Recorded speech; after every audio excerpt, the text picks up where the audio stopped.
Welcome. I'm Allison Jacks, the Associate Minister here at First Unitarian Universalist Society of San Francisco. It's so good to have you with us this morning. If this is your first time attending worship, a special welcome to you. You can find a link to the order of service in the live stream chat or on our website. Today's service, we will honor two important events in the life of our community. First, we will welcome our newest members with a special video presentation, followed by a new member covenant. And we will also honor this year's Reiners Award winner with a second video presentation. So much to celebrate. In crafting today's celebrations and service, we are grateful this morning for our worship team, our AV and sound experts, Jonathan Silk, Shu Liang and Eric Shackelford on our cameras, Joe Chapeau managing our live stream chat, our coffee hour coordinators, Tom Brookshire, Alex Darr, and Les James.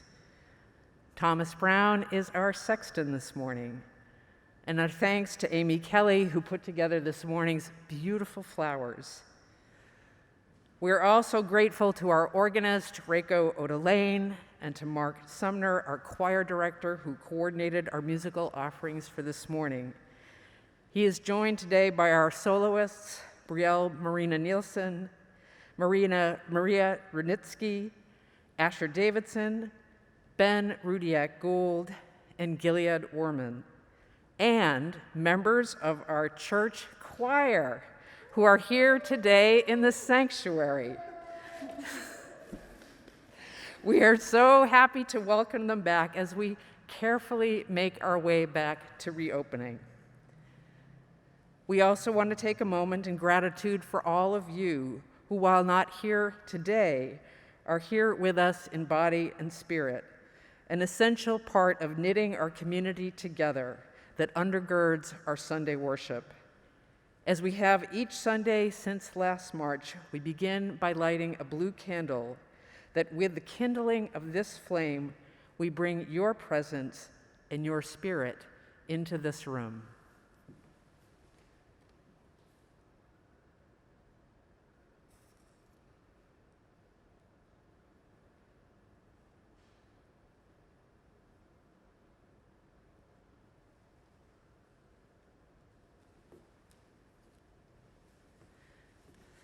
So let's enter into worship together, singing our opening hymn, number 1010, We Give Thanks. Join me in this invitation to open our ears, our hearts, as we sing this song.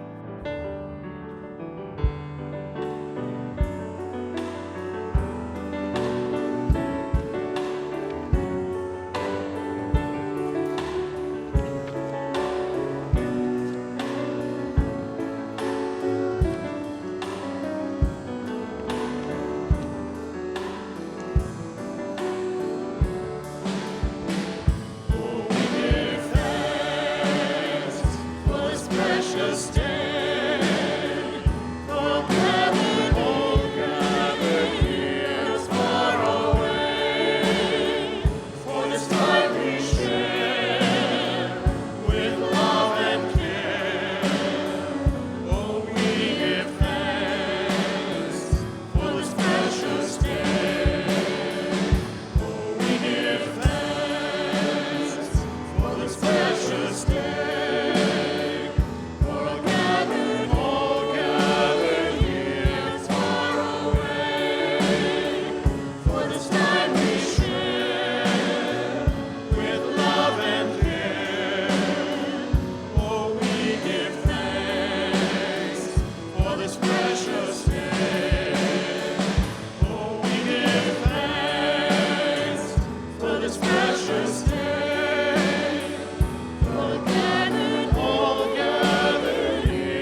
Please join me in saying aloud together the words of our unison chalice lighting.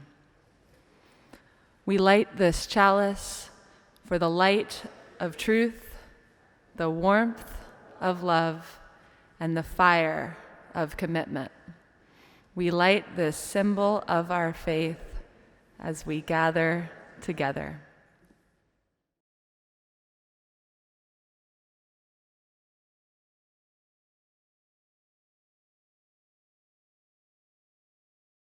And now rise in body and spirit as you're able, joining in our words for our covenant. The words are found in your order of service. Love is the spirit of this church, and service is its prayer.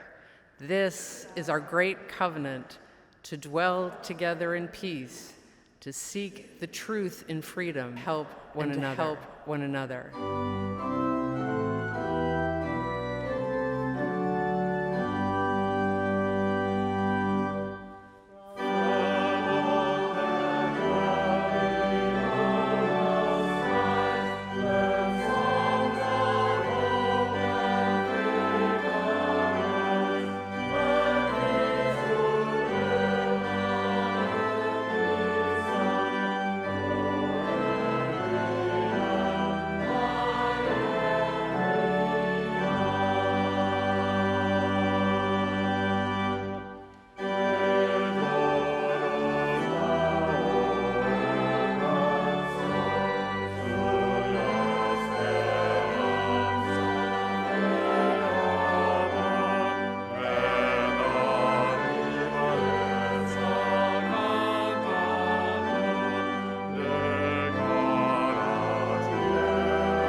I'm Vanessa Southern. I'm the senior minister of this congregation. And if you're watching for the first time today, thank you for joining us. It is the first time that we are joined by more than 12 people in this space, which, even though I've experienced it before, is making me a little verklempt. And I was watching Meg and realizing when she said the covenant and doxology that I was surprised you almost didn't faint, because you've never been in this space. How many people haven't been here, or just even those of you who here ever been here where you haven't been here when there have been other people in the space? Yeah. It's wonderful and really hard to take in. So thank you for joining us. Whether it's your first time or your second, or you've been in this church more times than a human being can count. Every week, the link to this service, if you can't be here in person, is emailed to folks, particularly if you sign up for receiving those, which you can do by filling out our connection form, which so many of you have done in these past months. And you'll also get the order of service, which you can download so that you can follow along, but also it serves almost like a mini newsletter right now, so you can also see what's going on in the life of this congregation. So please be part of anything and everything that you want and can be part of. We normally have a Zoom coffee hour. Well, normally for the last 15 months it's been a Zoom coffee hour, and that will continue for a while. Today, though, we're actually going to go straight from this worship service into our annual meeting, where we live the principle that we agree in covenant to, which is the democratic process, the voting of our shared life and mission and future together. So please join that at 12:30. The link will also be available to you. It's our normal Zoom coffee hour link. And if you're a member in particular, please come and exercise your right, privilege, and responsibility to vote. We have a lot of things on the agenda, so let's show up on time and make the beautiful work of this congregation possible.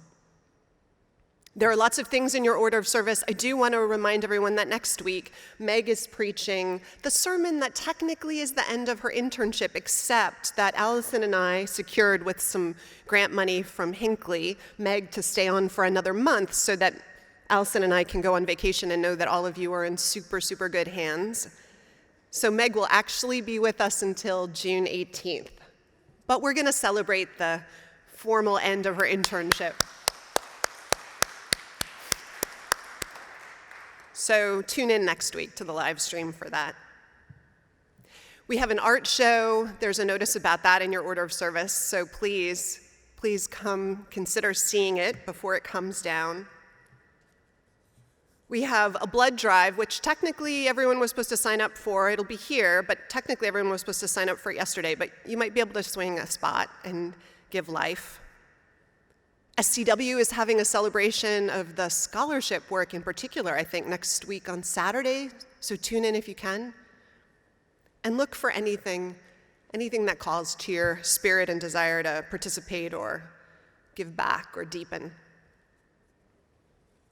This, I believe, concludes our announcements this morning. Our second hymn of the morning is Perfect Singer, which I don't think we've sung a lot, so it might be an appropriately imperfect singing, but let's dive in and join together. Welcome.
So today, as I mentioned earlier, is New Member Recognition Sunday, and we are welcoming 13 new members into our congregation.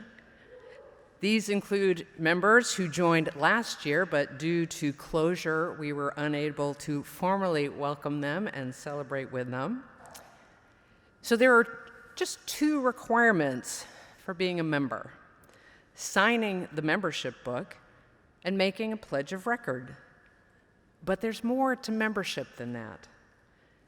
New members, like those who came before them, come seeking connection and community, a place for spiritual growth and learning for all ages, a place to practice our principles and live out our values by doing the work of love, peace, and justice here in our community and beyond our walls. It's a place to learn to become a leader. It's a place to take part in rituals and rites of passage that remind us to live our lives fully each day and with purpose. Our new members bring their gifts their talents, their enthusiasm, their questions, their dreams and visions for a better world. Let us welcome them with open minds, loving hearts, and hands that seek to serve.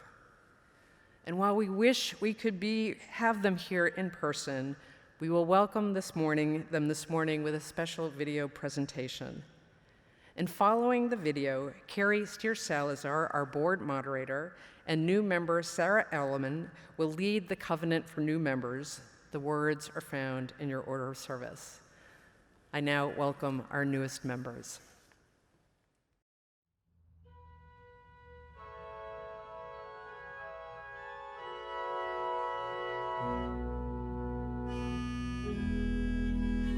Deborah Baldwin looks forward to the weekly reminder that she is a spiritual being and is always in development. She also looks forward to fellowship and friendship with like-minded people.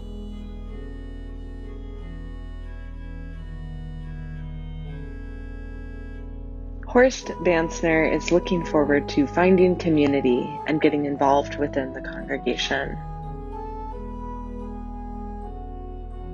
Janine Bray looks forward to being a more integral part of our thoughtful, heart-centered community.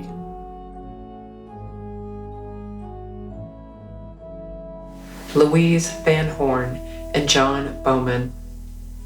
We look forward to the opportunities for spiritual growth, social justice, and being part of a beloved community.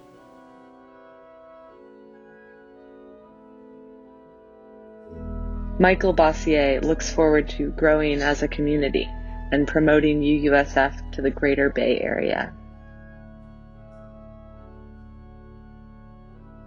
Nora Kata looks forward to making new friends and being a part of our religious education program.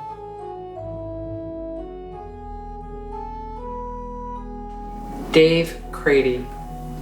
The appeal of UUSF was the idea of a living tradition, the notion that a religion need not be set in stone, but that spiritual growth can happen not only to an individual, but to the congregation as a whole. Unitarian Universalism is a place that truly does call me to lead a more ethical life while allowing me to go on my own spiritual journey.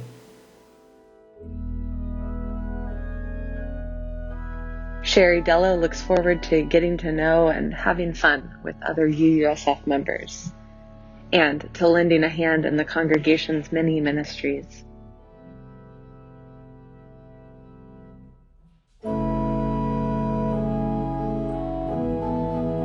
Jack Dello looks forward to continuing to grow intellectually and to contributing actively to the well-being of the city through UUSF's community.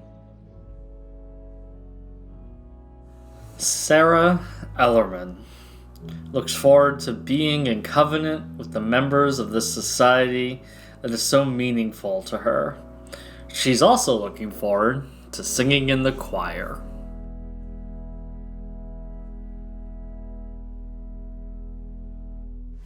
Jay Gupta. We look forward to the religious instruction for the children, for being in community and inspiration. Carol Hepukowski is looking forward to finding inspiration and connections with like-minded and differently minded people, and to finding ways to contribute towards a better world. Paul Kensinger looks forward to continuing his journey in this community and bringing great art into our space. Carolyn Cohout. We are looking forward to being part of UUSF's joyful, compassionate, and inclusive community. Audrey McDougall. I look forward to contributing more to the congregation that has given me so much over the past several years. I also look forward to continuing my work with the youth in this congregation and being a part of the beautiful spiritual growth that happens here.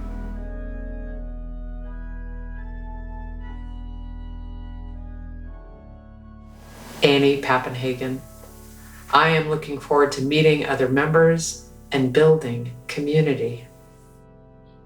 Miriam Pockerell Wood is glad to be a member of this faith community because of the focus on social justice and the value on and engagement of children in the church's life.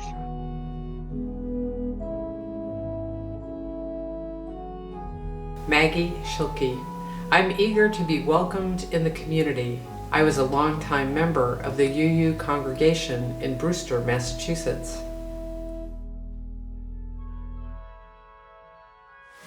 Sarah Turin.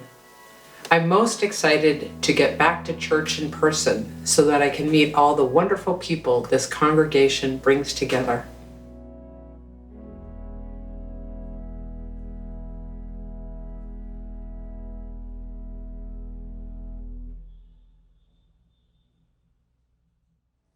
Today, we welcome into our community these new members who have chosen to make a commitment to this congregation.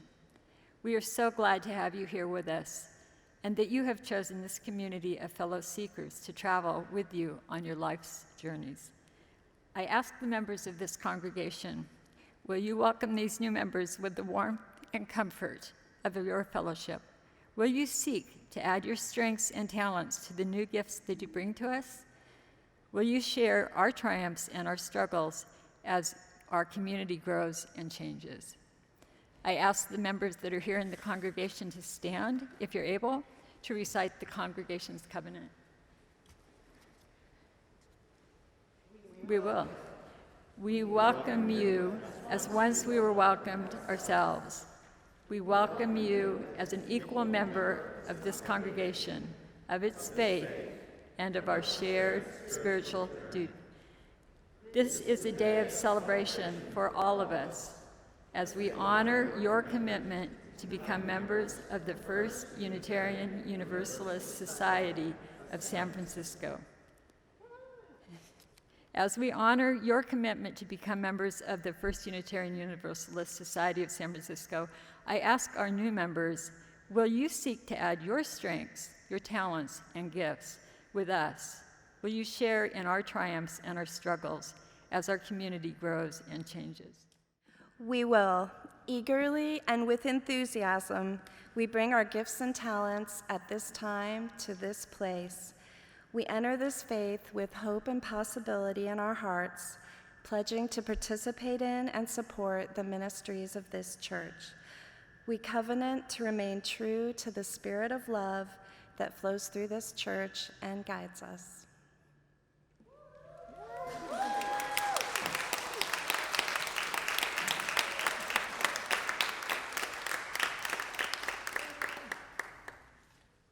When I breathe in, I'll breathe in peace.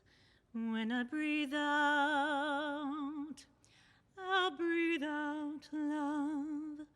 When I breathe in, I'll breathe in peace. When I breathe out, I'll breathe out love. When I breathe in, I'll breathe in peace. When I breathe out, I'll breathe out love. When I breathe in, I'll breathe in peace. When I breathe out, I'll breathe out love. When I breathe in, I'll breathe in peace. When I breathe out, I'll breathe out love. Recognizing that there is human suffering all over this world in the course of natural and human-caused catastrophes, we ring our gong today in honor of two such places of suffering and struggle. We ring our gong first as we have since July of 2019, for those lives held and lives lost in federal custody in our detention camps. For the mounting trauma to children separated from their families, for all people held without charges in less than transparent or humane circumstances, in this repeat of some of the most shameful chapters in our nation and our world's history of xenophobia, racism, and greed. We ring our gong 7 times for this week of 7 days in which human dignity has been dismissed, and our responsibility for that as citizens of this country rings out clear. We ring our gong additionally once this morning in acknowledgement of the ongoing losses to COVID-19. Since our church year began, 2,806,518 people have died globally. 404,174 people lost in the United States alone. We hold in our heart all of these losses, nearly incomprehensible in scale. Each one of that number, a person who loved and was loved.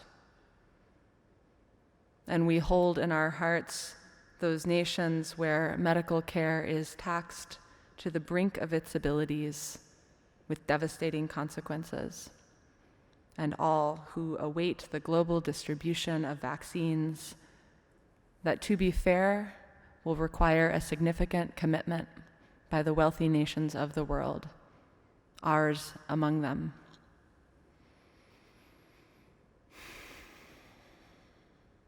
So much to remember and to hold. So may we keep those we have named and their loved ones in our thoughts and in our prayers. And may we ease the tide of human suffering this coming week, howsoever we can.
Here, as things begin to open up, doors, windows, faces, let's enter into silence to be present to how we feel, what our spirits are holding in this moment, and then move into a time of meditation and prayer. Please join me in shared silence and listening for a moment.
we gather, some of us tired and worn out from too much of our own company, too familiar with the walls of our own homes, both a sanctuary and a prison alternately in these last months of days.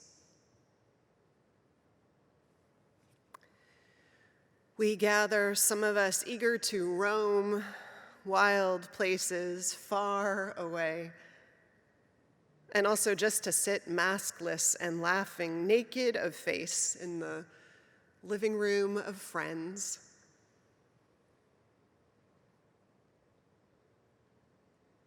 Wanting to sing fearlessly in church, where song was banished as dangerous for the very air it pushed into song.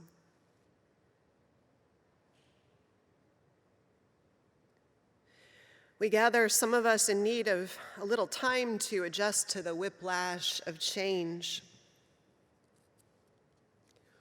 or maybe despondent of the loss of so much time, and so rushing to reclaim what we can, face into the wind.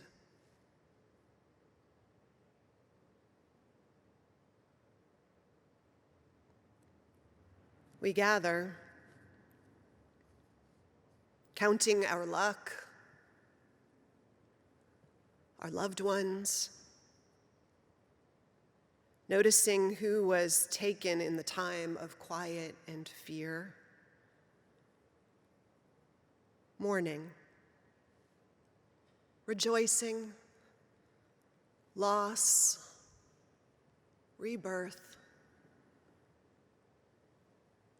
We give thanks for the dawn, for the spring, for science, for persistent and courageous people, for the shoppers, for neighbors, and the makers of phone calls who broke the silence of alone, for the safe outdoors, for the masks and the precautions that made our connections possible, for books, for bad TV, for online yoga class, and all the ways we learned and laughed and sighed deeply through the screens and airwaves that became our invisible roots that wove and held us together in this pandemic time. In this ground that was ours.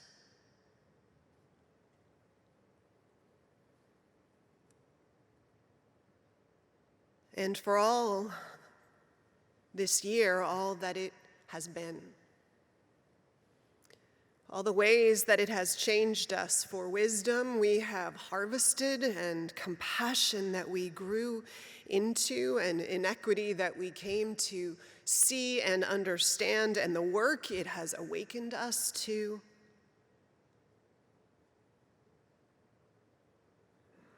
For all that we appreciated when we did not have it, and all we appreciated because we did have it, and all we did not know we needed until we found it. For this year, for our lives, for each other, for what we make together of the gift of it all. We give thanks this morning and praise. Amen. Ubi caritas et amor, Deus ibi est.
Our congregation periodically awards the Reiner Award.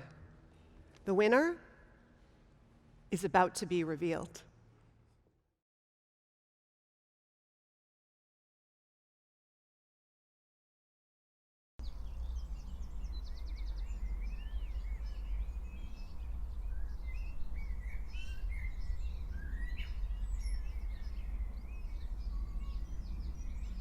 Good afternoon. My name is David Jones. I am chair of the Conrad Reiner Committee at First Unitarian Universalist Society of San Francisco.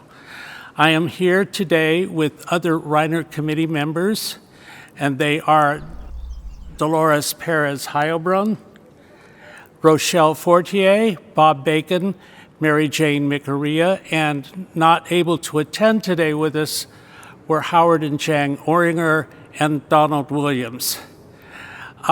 This gift is for social justice work in the wider community as opposed to within the church. And we've been giving this gift ever since, I believe, 1990 or right around that time. At this point, I would like to introduce Bob Bacon, who will make the presentation.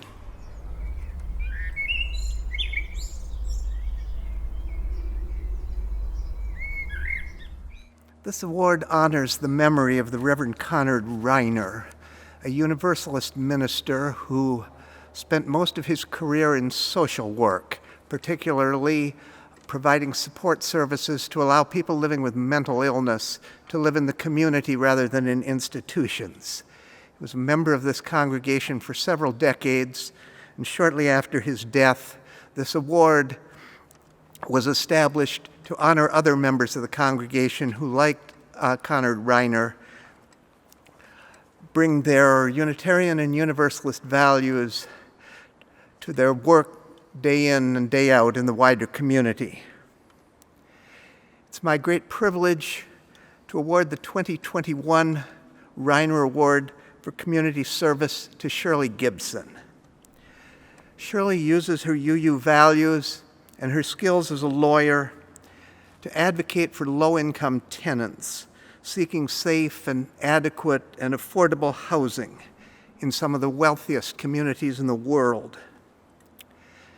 Shirley was born to the difficult life of a white liberal in Mississippi. Her parents are well known in this congregation. Gordon Gibson, a few years before his daughter was born, served a jail sentence in Selma, Alabama, for helping African Americans register to vote. When Shirley was young, Gordon was the minister of the UU Church in Jackson, Mississippi. He was called to that church to replace a minister who had been shot and seriously wounded because of that congregation's advocacy for civil rights. Shirley's mother, Judy, was a healthcare advocate for patients, activist. Shirley was a double outsider in the public schools of Jackson, Mississippi. She was one of very few white children in the public schools, and she was one of an even smaller number of students who were not evangelical Christians. Shirley came to the West Coast to attend Reed College in Oregon, then came to San Francisco intending to pursue a career in healthcare policy. She detoured into law school. She attended the New College of California, so she had a very different law school experience than I did or than most other lawyers did. It was a non-traditional school with non-traditional students where she learned a form of participatory, hands-on, street-level way of practicing law. She took those skills to a shoestring nonprofit called the Eviction Defense Collaborative. Then in 2007, moved her practice to the San Mateo County Legal Aid Society, continuing to practice housing law. She's become a leader and a teacher in that practice specialty. She says she prides herself on a client-centered practice, a collaborative partnership with her clients. The one thing she says she never wants to be is the arrogant know-it-all lawyer. She says it's awe-inspiring to see what it takes to be poor in Silicon Valley and survive, that her clients are vulnerable in so many ways and yet have the courage to stand up against all odds. She says it's a privilege to partner with them, that her legal skills are a tool to help people who deserve not pity but support. At UUSF, she's been the moderator of the Board of Trustees. She's been on the Committee on Ministry. She's been on the Committee on Future Ministry. She's held a great many other volunteer positions. At home, Shirley is married to Tim Pori, who lives the stressful life of a trial lawyer. They have raised 2 children. While Shirley has been working and parenting, she has also for many years struggled with serious illness. She's outlived at least one estimate of a very short life expectancy. More than most of the rest of us, she's had to confront the question, if you only had a short time to live, what would you do with the time remaining to you? And her answer wasn't about travel, it wasn't about hobbies. It was about representing low-income tenants and advocating for safe and affordable housing, doing the same thing that she has been doing for all of her professional career. Elie Wiesel said our lives belong to those people who need us the most desperately. It's a great privilege to confer the 2021 Reiner Award for Community Service on my colleague and my friend Shirley Gibson.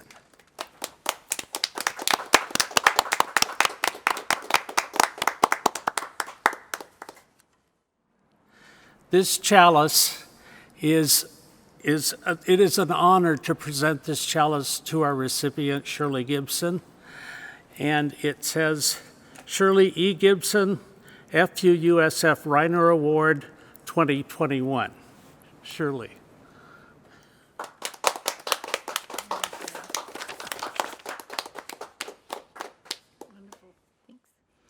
Thank you, David, and thank you, Bob. I'm so honored to join an inspiring group of San Francisco Unitarian Universalists who have blazed many trails in social justice work. It is indeed a formidable group. I'm fortunate to have been raised in our faith with friends and mentors who model living by our UU principles. You are all to blame for my troublemaking. It's not a coincidence that I would be drawn to the field of housing justice, where we see economic inequity, racism, and the failure of capitalist structures that are agnostic to basic human needs. It is precisely this type of work to which UUs are finding their calling. My faith and its principles not only give me lenses to see when human beings do not have the security of stable and safe housing, it is a fracture in our interdependent web. But beyond this gift of vision, my faith also gives me the audacity to think that I can do something about it. There's a lot of audacity in our congregations and among my UU heroes. Sometimes in our audacious undertakings, we do get it wrong. I know I've made mistakes in my work. I've failed to check my privilege. I've gotten ahead of the grassroots activists that I work with and the processes where I think I know what is right. That's hard for lawyers because we're trained to be right. I love that my church and our denomination will grapple with getting things wrong and challenge ourselves to do better, that we have the humility to continue to examine our assumptions and our patterns in search for truth and meaning, and push ourselves to evolve and to do better and to continue doing the work. That humility has been an important ballast in my role as an advocate. Nothing good I have done in my work as a housing attorney would have been possible without the grounding of those UU values, the nurturing of this community, and the gifts of audacity and humility from our chosen faith. Thank you for walking this journey with me and for continuing to do hard work in our community to move us towards social justice.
What a year.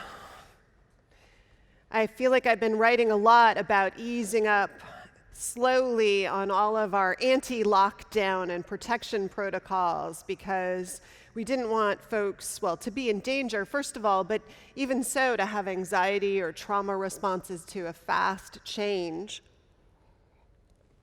So when the choir came in on Thursday for their rehearsal, and again today, after checking their vaccination cards, we let them choose green, yellow, or red stickers. Green to say, I'm okay, hugging. Red to say, I still want some social distance for reasons they didn't have to disclose or explain. And yellow saying, I'm kind of in between. And yet the health department told us this week through their liaison to the COVID Command Center, which is part of the Department of Emergency Management in the city, that we could take our masks off if vaccinated when speaking, not worry, or singing, not worry about social distance. And our members who are in the public health and epidemiology fields agreed. The science says we can begin to relax if we're vaccinated, and I literally could not take it in. I, who pride myself being logical and grounded in science, still want us to wear a mask for another week. I've required it at least that long to keep 3 feet apart. I, who looked at everyone's vaccination cards personally, need to ease into this. I am a yellow sticker person.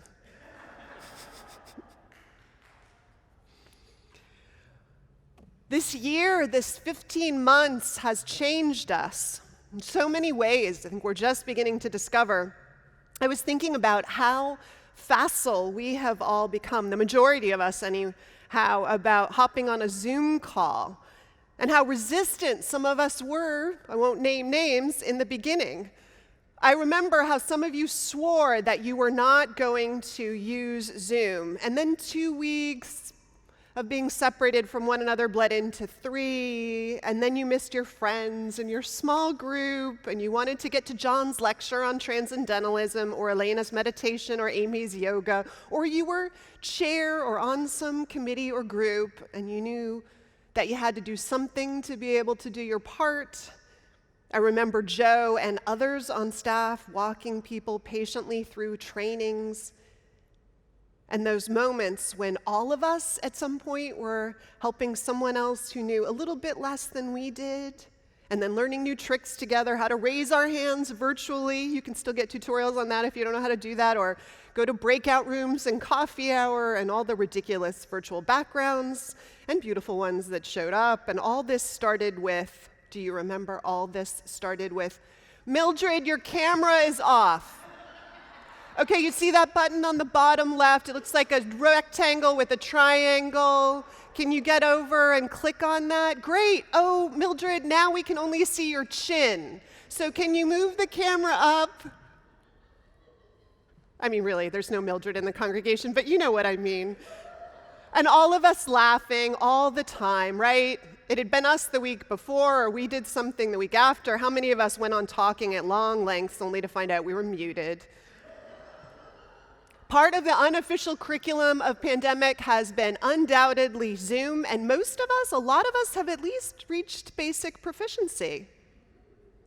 What we did for love and for connection.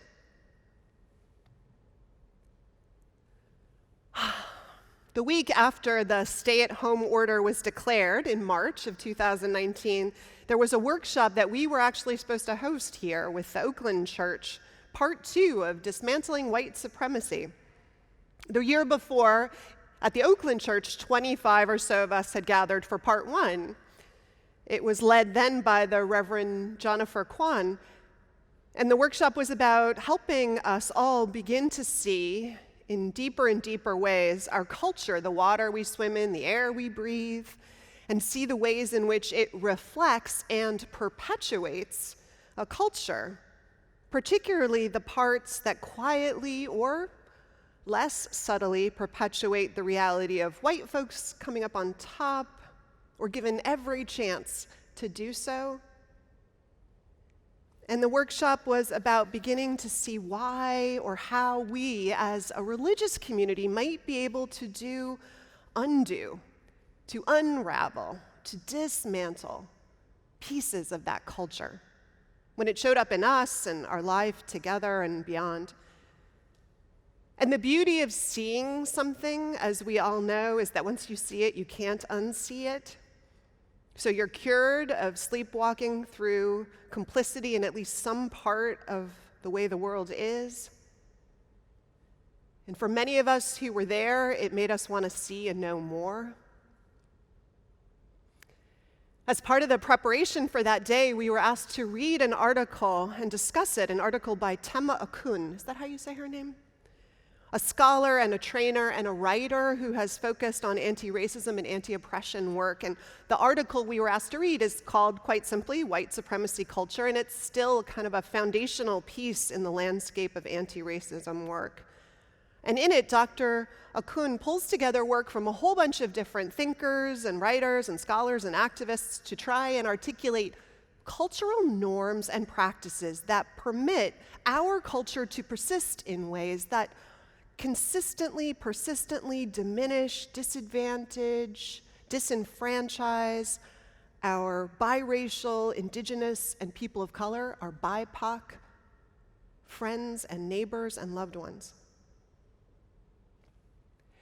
The list included things like defensiveness or either-or thinking, quantity over quality, only one right way, paternalism, power hoarding, fear of open conflict, individualism, objectivity, right to comfort. Some of those characteristics, even if you haven't read the article, you can think immediately how they might be part of an insidious culture, right? For some, it's immediately obvious how they might allow an entrenched system to remain entrenched and unchallenged. For instance, fear of open conflict. Well, that makes transparent debates about hard and charged but important subjects harder, right? And as such, the move to any resolution harder. Maybe it only happens or is supposed to happen under those rules very slowly in back rooms where accountability is less pressing. And right to comfort. Well, we can imagine whose comfort might be privileged in that right, and who therefore gets to say, as white folks often do, not now, not here, not that way. When we're being challenged in ways that something is brought up, and all the barriers that puts up to how we do things based on how it makes some person feel. And of course, if what's being challenged is a place of privilege or something you've come to see as your own, well, you won't feel good about it, probably, no matter how it's brought up. So we can see how some of what the professor names made sense. So much of the article made immediate sense. It was great to see, and I couldn't unsee it. But there was one thing on that list that it didn't make sense to me intuitively. It was one that I didn't read to you when I read you the list. It was perfectionism. Perfectionism? Why that? I thought. In Imani Perry's book to her sons, Breathe, she talks about one way that perfectionism is destructive. She writes to her sons, quote, "People want to truncate you. It happens to all of us as human beings," end quote. And she goes on, though, to talk about the power of the single mistake, as she calls it, how a whole life is allowed often to get written off in a racist and perfectionist society by a single mistake, how that gets amplified. Writers about class have often pointed out the same thing, how the wealthy get many mistakes and second chances, and the poor and working class get just one shot. The rapper Eminem even has a hit song about it. Perfectionism, at least the worst of it, sets the frame for erasing a person with a mistake. In some ways, that's what cancel culture is a version of, isn't it? Caught in ignorance or in a moment of blatant anything, bigotry, sexism, any error, and your life seems in danger of being written off as unworthy, or that's the way it can look or feel. Of course, we know actions require accountability, right? And mistakes, they challenge us to change and to grow, to make amends, sometimes to suffer the consequence. But that's different. Accountability. Versus losing your humanity or worth or having your life truncated. Perfectionism, Olam says, is a focus on one another's mistakes or on our own.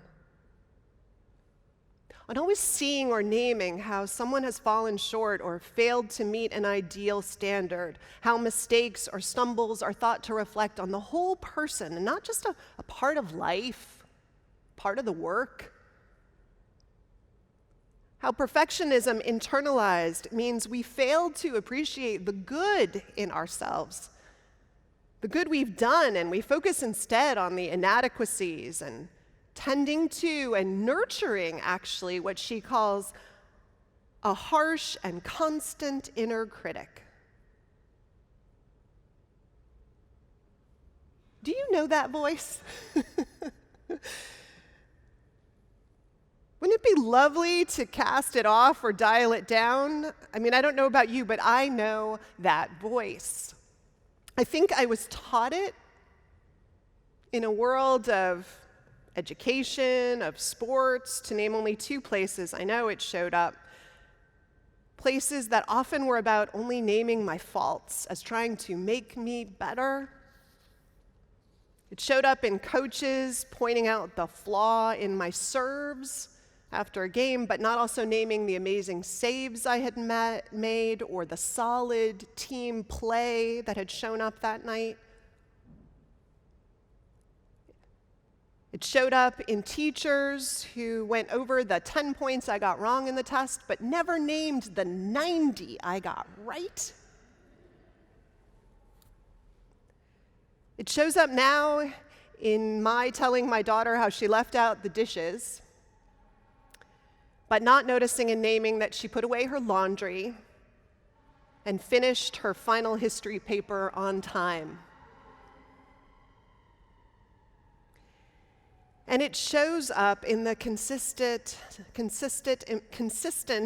implications that how we fall short is somehow more important, more dangerous. How maybe it threatens our very ability to be loved and worthy than everything we have done right or all the effort we have put in to try and make it so. Do you know that way of life? Do you know that voice? Writer and research professor Brene Brown, in her book, The Gifts of Imperfection, writes, quote, "Where perfectionism exists, shame is always lurking. In fact, shame is the birthplace of perfectionism. It's a shield," she says, believing that if we get it right, we are lovable, we are worthy. Asking how we can perform rather than asking instead, how can I grow or deepen?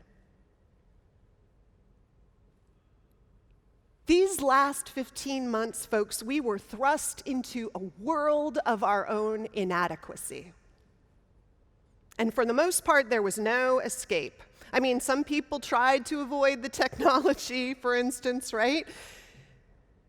To avoid getting onto Zoom or figuring out how to get onto live stream. But eventually, pandemic wore most of us down. We learned all kinds of new habits, all kinds of new ways to be connected. We pushed past, in so many ways, resistance to looking and feeling stupid, that shame-filled space for so many of us that comes around when we feel inadequate to something new.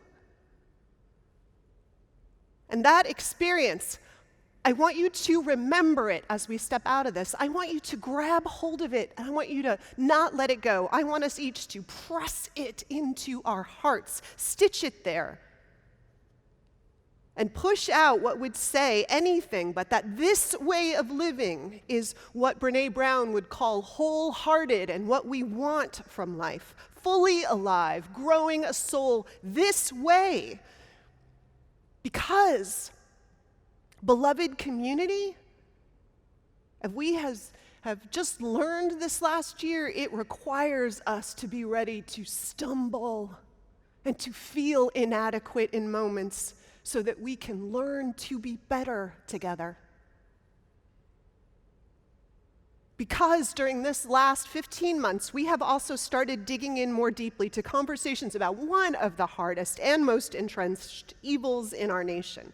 We have started to roll up our sleeves and reach into the places where pain and inequity is hidden in plain sight, and to step into this next chapter of what the work means to unravel and examine habits and structures of diminishment and hierarchy and protection of power over that perpetuate a broken system of human relations, of unequal opportunity, inequity, that speaks in every way it shows up against true love of one another.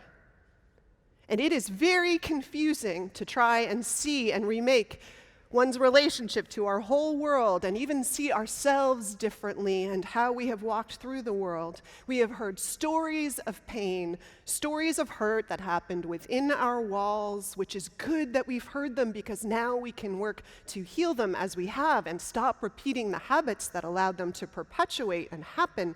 But if we think that we have to be perfect at the conversations that we are having, or find the perfect solution, or be expert before we even enter in, or protect against making mistakes, or we won't be loved, or we won't be worthy of community, we will only avoid the work, or run screaming from it, or defend against it with every fiber of our being. And that is not the way, right? We know the way. We just immersed ourselves in it. It's imperfection. It's being ready to be inadequate to the task because the task is so important. It's so vital.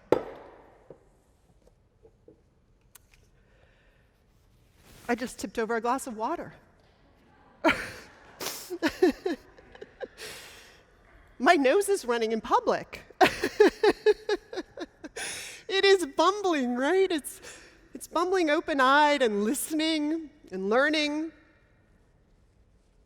The way we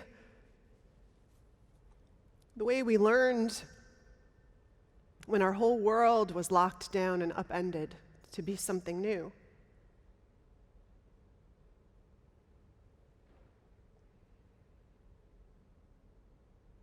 So join me as we maybe start to step out of this pandemic world and stepping into our imperfections. Arms wide open, not giving up learning, not giving up striving for gorgeous, powerful, excellent things in this world, but knowing that they come from the messy process of being wholly inadequate at the beginning or feeling that way at the start. Like the toddler who's learning to talk, or the fledgling that's learning how to fly, or the person who's learning how to really love, or the community that's learning how to be more and more a part of the liberation that is the work of our times.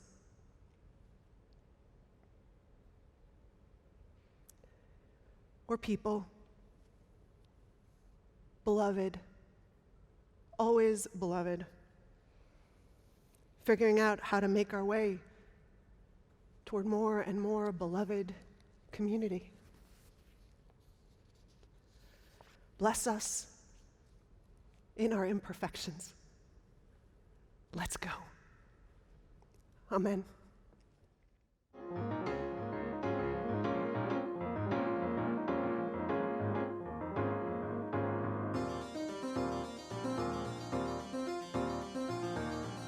By bit, putting it together, piece by piece, only way to make a work of art. Every moment makes a contribution, every little detail plays a part.